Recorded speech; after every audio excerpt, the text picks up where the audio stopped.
and Matt. We're an interracial couple with 2 kids, wanting to do something that highlights the power of friendship and what it means to be in the company of true friends.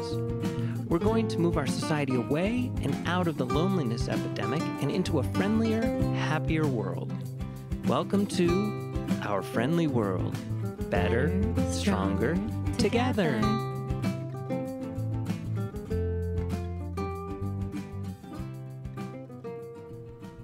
Hi, everybody. Hello. Eudaimonia. It sounds like, let me say it again.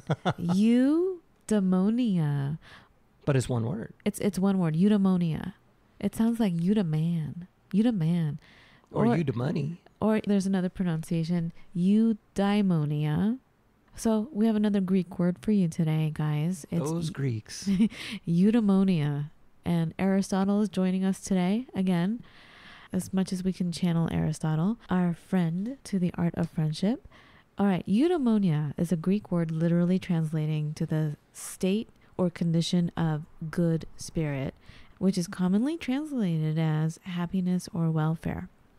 Okay, the closest English word is probably flourishing, the word flourishing. Aristotle used it as a broad concept to describe the highest good humans could strive toward, or having a life of flourishment, a state of well-being is what it is.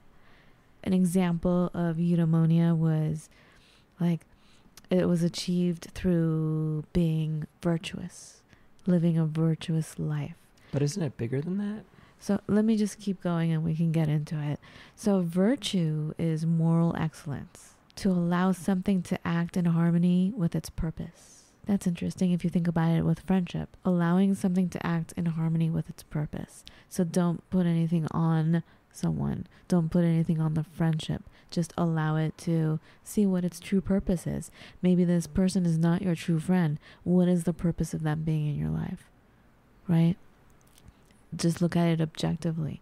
So anyway, let me go on. An example of something virtuous, like having a virtuous life, would be an artist, or in this case the definition I found was like a virtuous carpenter. Okay, in their trade, virtue would be excellence in artistic eye, having a steady hand, having patience, working with creativity. That is virtuous. That is having a eudaimonian life, or perhaps eudaimonious life. Eudaimonious. So having a I can't pronounce it.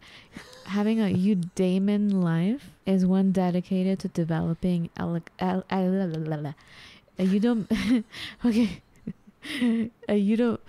Oh my God. A eudaimon. No, I can't say it anymore. A eudaimon. You're thinking too much. A eudaimon life is one dedicated to developing excellences of being human. So Aristotle would say this means having and working with the virtues like courage, wisdom, good humor, kindness, compassion, etc. Okay. So now this part, it's so funny because people take Aristotle perhaps too literally, I think, is what's happening here. But I was reading how people take Aristotle's conclusions to be really awful, because he said he believed that ugliness, and we talked about ugliness on another episode, remember? But he believed that ugliness was a hindrance to developing practical social virtues like friendship, because nobody would be friends with an ugly person.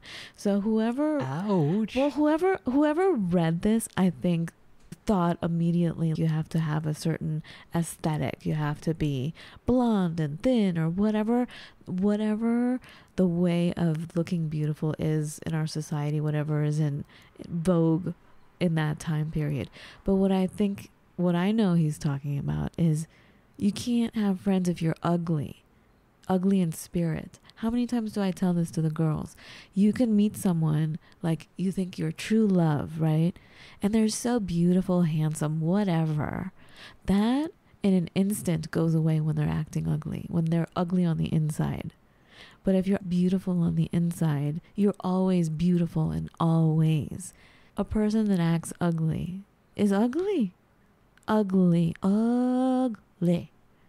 Right? So I don't think judge a that's- book by its cover. And by the way, let's point out that another famous ancient Greek, Socrates, legendarily ugly. Physically. Big Was old he bulbous really? nose, I kid you not. Well, that doesn't mean they're ugly. See, Well, he was that's- described as legendarily ugly. As far as his physical appearance. poor baby. That's terrible. But he's legendary, so. Is that kind of like oh my god, I'm blanking out on his name. De Bergerac? Yeah, Cyrano de Bergerac. Perhaps. That's terrible. But like, yeah, ugliness gets in the way. But anyway, I think I'm veering away from oh my god, here we go again. Eudaimonia or Eudaimonia. Mm-hmm.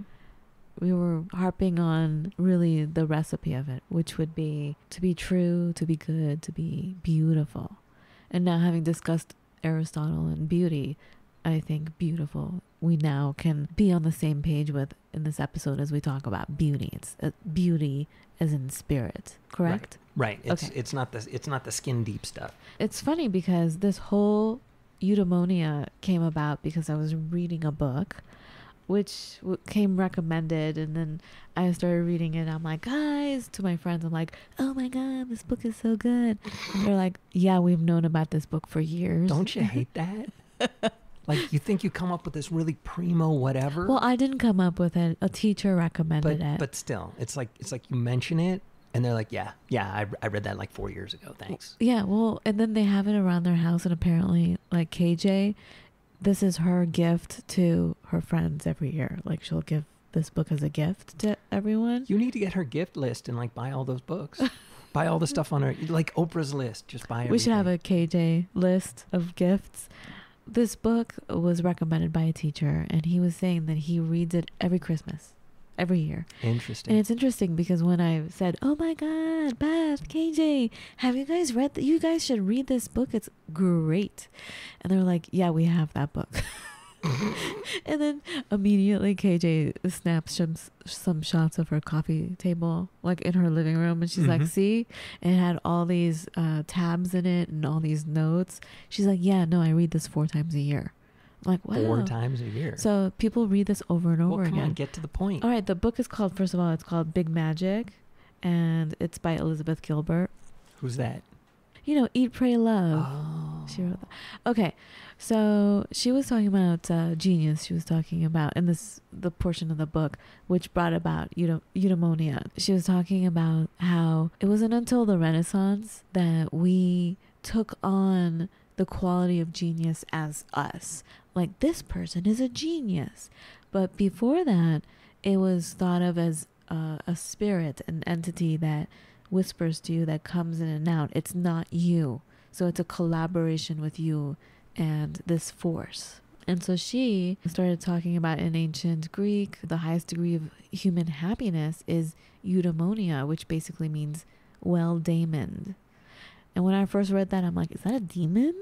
Is it? Is it? What is daemon? Well, it depends. Context is all important. Daemons, actually, I first found out about those way back programming. They're in Unix. People create these things that just run in the background. Hold on. What is Unix? What are you talking about? Sorry. Unix gave birth to Linux. It's not... Forgive me, technical. It's an operating system like Windows 10 or 11 and or Mac OS X. Unix. So in college, mainframes ran Unix. Life was simple. And now computers run Linux, which is kind of the same thing. But forgive me, it really isn't, but we're not going to get into that. But a daemon is a program that just runs in the background. He's just hanging out there, and he does things for you. He's almost like a servant, which is interesting. I'm going to read from this little paragraph of her book. She goes, so the word daemon is Greek. The degree of human happiness is eudaimonia, which basically means well-daimoned. And she goes, that is nicely taken care of by some external divine creative spirit guide. And she says, modern commentators, perhaps uncomfortable with this sense of divine mystery, simply call it flow. or being in the zone. Right. Right. She goes on to say, but the Greeks and the Romans both believed in the idea of an external daemon of creativity. She talks about how they believed that a house was inhabited by an elf or a spirit. This is roughly translated by myself because I don't want to totally just read from her book. Mm-hmm. Someone who helps you with your work, with your creativity, with your labors. Right. The Romans had a specific term for that helpful elf, if you will, and they called it your genius, your guardian deity, the conduit of your inspiration. The Romans believed that when a person was gifted, they had a genius. They believed that they had a genius, that you weren't a genius, that you had someone working with you, this genius. Which is interesting because the Greeks also give us the idea of the muse, right? Exactly. So the yeah. muse whispers secrets in your ear, perhaps. So she gets into the whole psychology of construction. This caught my eye. The subtle, important distinction of being versus having. Of being versus having. And I think of friendship, the idea of being a friend versus having a friend. It's kind of the same genius concept. You are a friend, and what is having a friend? You have to be the friend. You can't just have a friend. You know what I mean? Of course, it's a two-way street, but I also think about being a genius versus having genius. Exactly. Because you're Exactly. painting this really straight line for me right now. Right. Okay. So having painted all of that, let's talk about Eudaimonia or Eudaimonia and daemon, and how that could be a good recipe for having really good relationships, having connections with people. It's about virtue. It's about the true, the good, and the beautiful. Right. Absolutely. Back to my man Socrates. Okay. Socrates had a daemon. He used to describe his daemon and it would talk to him. Really? Yeah, seriously. Okay, tell me. Well, no, that's basically all I that's all I know about that. No. Honestly, I think that's what led him down his kind of oratory path. It's almost like he would have conversations with the daemon. Supposedly, he could shred anybody debating them, which is a scary thought, right? Because he would carefully lay a trap for the other person very slowly by asking lots of questions. And he'd finally tie him up in a place where they couldn't answer his question with all the facts they had previously given him. So they'd have to run away and be upset. Oh my God. I have a teacher right now, an amazing art teacher, Vanessa from Storyteller Academy. Mm-hmm. And she always says she talks to her characters when she's drawing them. Absolutely. And she's like, what kind of hairstyle do you want today? What do you want to wear today? What do you, she talks to them. Well, so it's a way of breathing more life and making these more real, because they start out as very one-dimensional characters. It's only through time that they gain more dimensions, and the same thing happens with the people in your life too. Explain. Well, you first meet somebody, it's like, okay, let's pretend. Let's pretend I'm on the bus and I'm sitting now next to somebody and I notice that they have whatever. They're wearing a shirt from a sports team I'm fond of. So I engage them in a conversation. Now, all of a sudden, they went from being just literally kind of a gray figure, just a person around me, and they've now gained a dimension. Mm-hmm. And then what happens if they're like, oh, yeah, absolutely, I'm going to the game tonight. And you're like, oh, that's cool. And then maybe I have an extra ticket, or who knows. And all of a sudden now they start to gain more dimensions, and then you learn more things about them. So all this because of what they were wearing. All this because of one thing. Whatever that one thing is. Did they choose to react to me? Are they reading a given book? Are they looking at a given movie? Are they, it's a question of who they are. And sometimes people are just nice, but there is no real connection. But they still manage to gain more dimensions. Right, having some kind of connection. Right. Yeah, one of the people on my team right now, super nice guy. And we're slowly starting to learn about each other. I really don't think we have anything in common, and that's fine. So we're probably going to stay in kind of this weird acquaintance zone. But, and your brow's furling a little bit to that, isn't it? No, I was just thinking, could I truly get along with someone that I have absolutely nothing in common with? And I was first thinking, yeah, because I would be interested in something I don't know. Perhaps, yes. I would like to stretch myself. Right. But then what if what if, what if, what if? That's why my brow was furrowed. Right. Because I'm like, well, what if they're an extreme political view from me right now? Mm-hmm. And I never thought I would be a political type person where meeting someone, their politics would be a So deal breaker for me. Right. But I have reached that point. Right. Yeah. No, I totally get it. Yeah, absolutely. Unfortunately, there have been one or two personalities in the field of music I listen to who have done some things that aren't cool. And it's like, will I ever listen to them again? God, I don't think so, but we'll see. And yeah, and that's been the topic of discussion. What do you do when you have people in your life that are great geniuses, but then you find out, wow, these are some horrible people. If you think of artists, they've created masterpieces, great works of art, but then you find out that they did some horrible things. Well, do you hate their genius? Is their genius is not them? Do you hate their work and ban their work? Or do you just see them as separate and say this is an awful person? How many artists are there out there that we've had to perhaps cancel, like throughout history? Was Dr. Seuss one of them? Like, I don't know, but like, I don't know why Dr. Seuss came to mind. I really don't know. Please forgive me. Let's leave Dr. Seuss out of this. But like, when you hear a musician, like let's take Michael Jackson, right? People are banning his music. Like, don't listen to his music. Well, there's an uncomfortable narrative to Michael Jackson's life now. Yeah, but his genius is now guilty by association. So anyway, same thing. Like, can I be friends with someone that is so different and so diametrically opposed to everything I believe in? Am I getting off track? No, absolutely not. And, I have to say that I work with people with challenging political beliefs, let's just say. But we do have something in common because the work we have in common, and we can share the work and we can share the knowledge that we gain and we can share that kind of stuff so we can still share. Am I planning on going over to so-and-so's house for barbecue? Nah, probably not. Might I meet him for lunch? Yeah, probably would. This would be a type 1 or a type 2 kind of a friend based on our understanding of the Nicomachean ethics. So we're not going to love them for everything that they are. We're not going to love this person just the way they are. Right. It's a superficial friend. It's a give and take, I think, relationship. I don't think it's one that is your bosom buddy. No, not at all. And there's nothing inherently wrong with that. There's nothing wrong with it, but it's disappointing. Like, it can be. Like I've been saying, I've been going through that myself, even though I know this stuff. And I find out, oh man, another one bites the dust.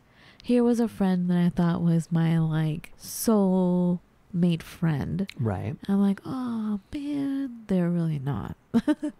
You know what I mean? They're in it for something else. And I was in it with a completely open heart, always there. And then realizing this person is not reciprocating. Deep down, they're in it for some other reason than the pure love of it. That's it. I'm sorry. That's what I've been going through.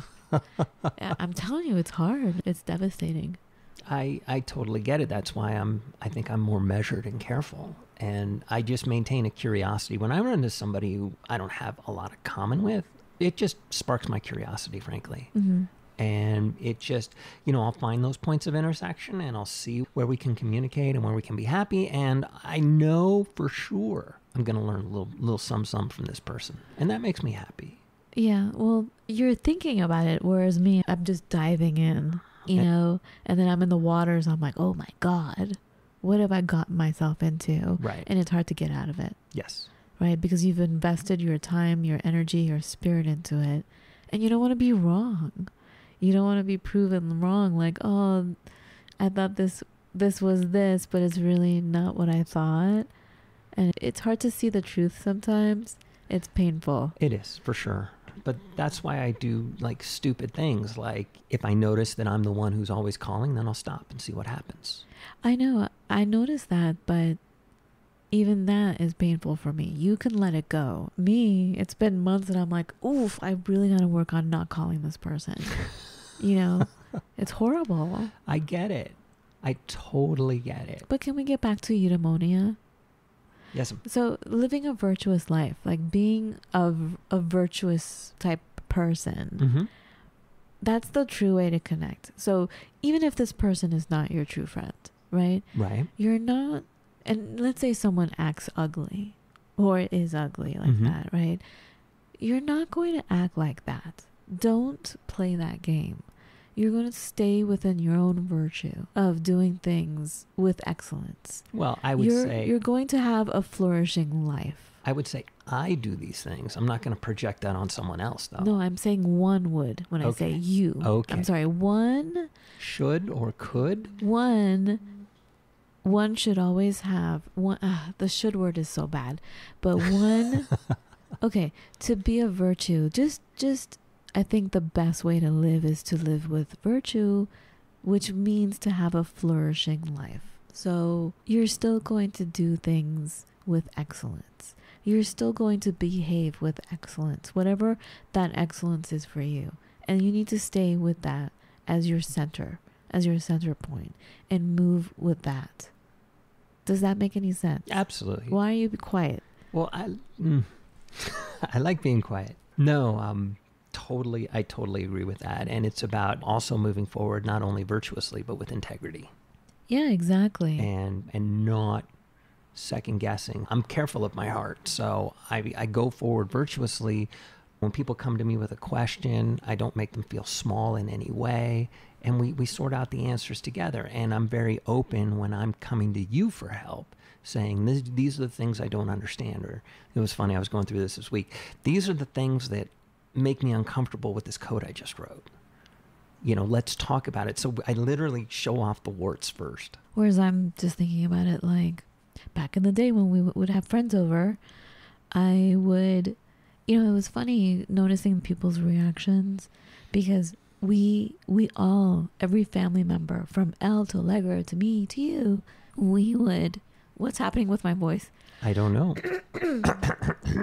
Oh my God. Whoever stepped through that threshold, we would do our very best to give them our best, whether it's the best morsel of food to the best place to sit in the house, in the apartment, whatever, right, in our home, to like just giving them our best. And did you notice that some people were uncomfortable with that because that's not how they lived? right. Like they were like, oh, why did you make all this food? Like they felt guilty, right? Because that's not how they live. And that should have been a good sign for me right there. Maybe. To me, it was always like, if they were invited into our home, that's a more central area of the onion, as it were, for my personality than Totally. just talking to somebody on the phone or meeting somebody out in the ether, out in space somewhere. It's interesting as we're talking about this, I'm losing my voice. But regardless of that, I'm still going to do my best. I'm still going to live with my own virtues of preparing the most beautiful meal. I'm going to invest my time and create a beautiful cake that requires a lot of investment. I'm still going to do all these things because that's my virtue. That's my heart. And because I've been hurt or because other people are ugly, I'm not going to change those values that Right. I hold. And I think that's the key. And for me, I'm still going to have an open heart and dive off the cliff into a relationship because that's how I am. I don't think I could guard my heart if I tried really, really hard. And I have. But I end up still like opening up a jacket like a flasher, like here I am, in my full glory, because I don't have time to play games. I'm like, this is me. I'm going to love you. And if you're going to be ugly, well, I guess I'm going to get burned, but I'm still going to go with an open heart. So do you think I play games? No, I don't. I just think you're more, I don't know what it is. I don't know if it's a female-male thing. We've talked about this before on our other shows, but I don't know if it's a man-woman thing, but I think you're more able to be more deciphering. I can't judge, but you're not playing games, Matt. I know you're not playing games, but you're able to be more, what's the word for it? Like you can decipher by just looking at someone what the truth is. Whereas I want this beautiful fantasy world, and I assume the best in everyone, and you will just see everyone as they are, whereas I see them in their highest capable realm, spirituality. I totally get it. I also think it's because I'm remarkably good at compartmentalization, though, as well. So I'm very careful. I'm very careful at what I show as well. And that's why you're able to thrive in business. Whereas why do you look so unhappy? Oh my God, I folks, if you've heard other episodes, I always get fired from jobs because I look unhappy. You don't look happy, Vaughn.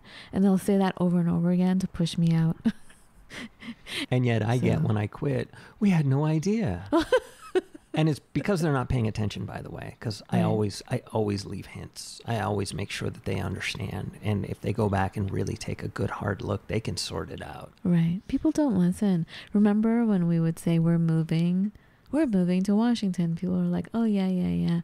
And then when moving day came, and we would tell them every day or every time we saw them, and then they saw us moving, they were so shocked. And so not only shocked, but they were offended. We're like, dude, we've been telling you. We're moving. Because people don't take action on what they say. Well, and also, though, people believe that virtue, the virtuous life that they've chosen to lead, is universal. And there are certain virtues, I think, that are universal, being flippant kind to people. There's certain naughties out there, like, somebody who's filled with rage and always attacking people, not virtuous. So there are certain universal virtues, but people believe that exactly the way they live is the virtuous life. And it's not. You'd have a hard time arguing that a monk high in the mountains of the Himalayas isn't living a virtuous life. But that looks nothing like the life I'm living. Right. What is happening outside our window? It's so noisy out there. There's some kind of a bike thing going on outside today. We live close to one of 2 major roads in our little town. So anyway, that's the noise outside, guys. Sorry about that. But so... Whistle, whistle, whistle. We should do a whole show on virtue, because that's a big subject right there. It is. What are the true universal virtues, though? Is it the 3 things? My goodness. Honesty, goodness, true, good, and beauty. beautiful. True, good, and beauty. I mean, that's people, but you can argue for. When I used to play Ultima, which is a computer game, I mean, they went through sacrifice, justice, valor, and there was 5 others that they cared about, which were interesting. And definitely virtues. It's what's the greatest virtue, and blah, blah, blah, blah, blah, blah. For those of you who haven't played Ultima 4, the answer is infinity, but God knows why. So, can we... I feel like I want to make this short. You have anything else you want to say? I'm not done with daemons yet. Oh, please go on. Oh, my goodness. So, not only was Socrates talked to by a daemon, but... And now we're going to get into a little bit more kind of sensitive matter, because I want to talk about Goethe's Faust. Dr. Faustus, who sold his soul to the devil. All right. Do tell. Hectic. This is like medieval style, Germanic. But basically, this demon, not daemon, demon whispers in his ear. So do you think that's related, a daemon and a demon? Well, Christians have this nasty habit of turning all the gods and spirits and whatever into devils. That's what they do. I'm going to find out what the etymology of demon is. It's probably coming from the same. I mean, the word is perilously close, right? And it's very negative, and devil is certainly not a good thing either. Oh my God, until you look at a beautiful show like Lucifer. Oh my God. I never thought I would root for the devil. The show, folks. Well, and there again is a challenging, you can make some interesting philosophic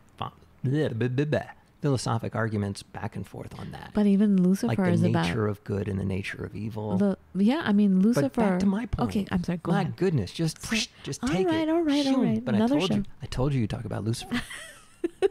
But anyways, so at the end of the book, Faust, he's in hell. He's effed completely. Dr. Faustus. He's done.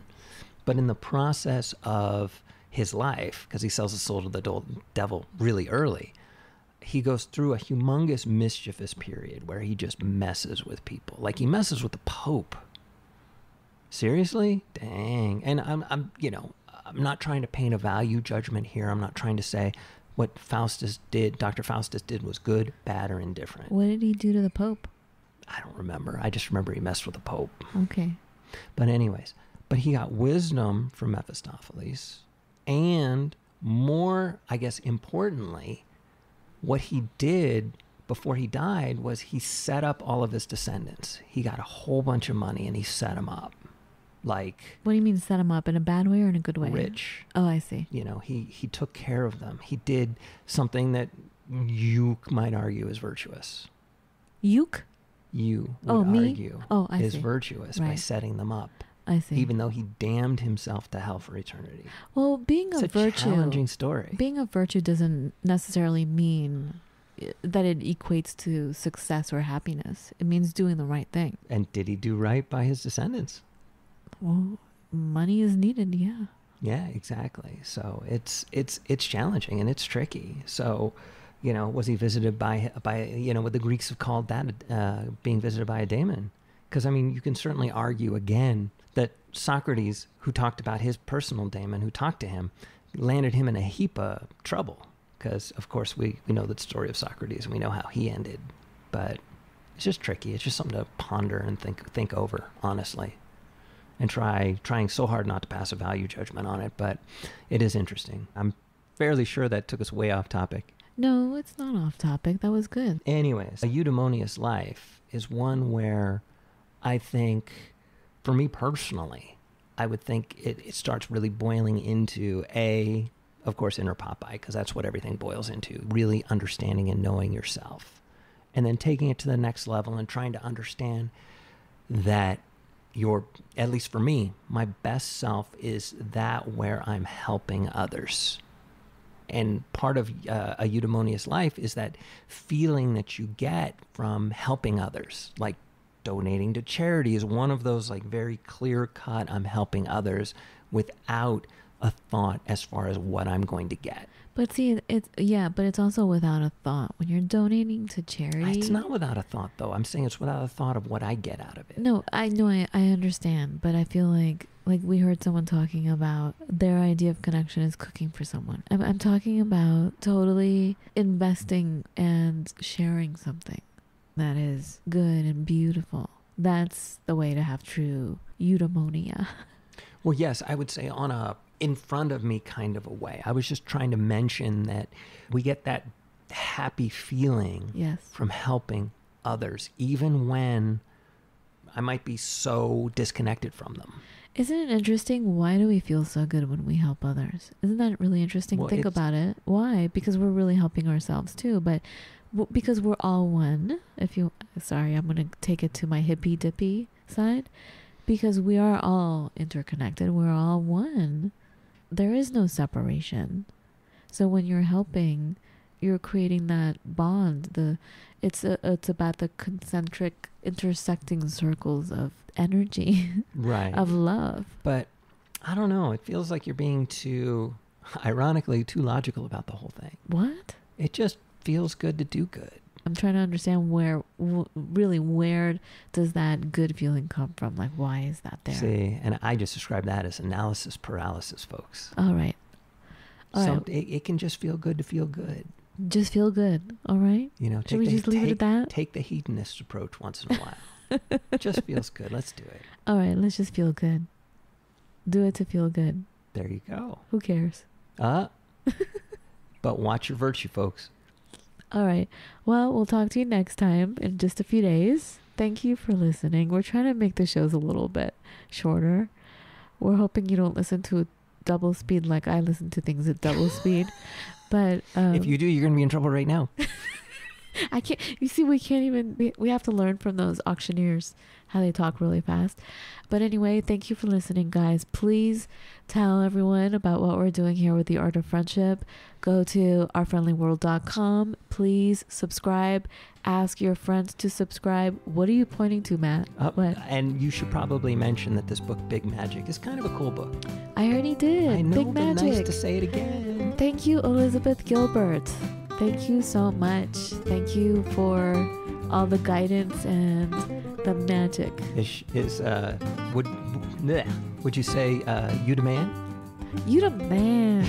You're the woman. Eudaimonia. You're the woman of Melodia. Thank you, everybody. We'll talk to you soon. Be well. Bye.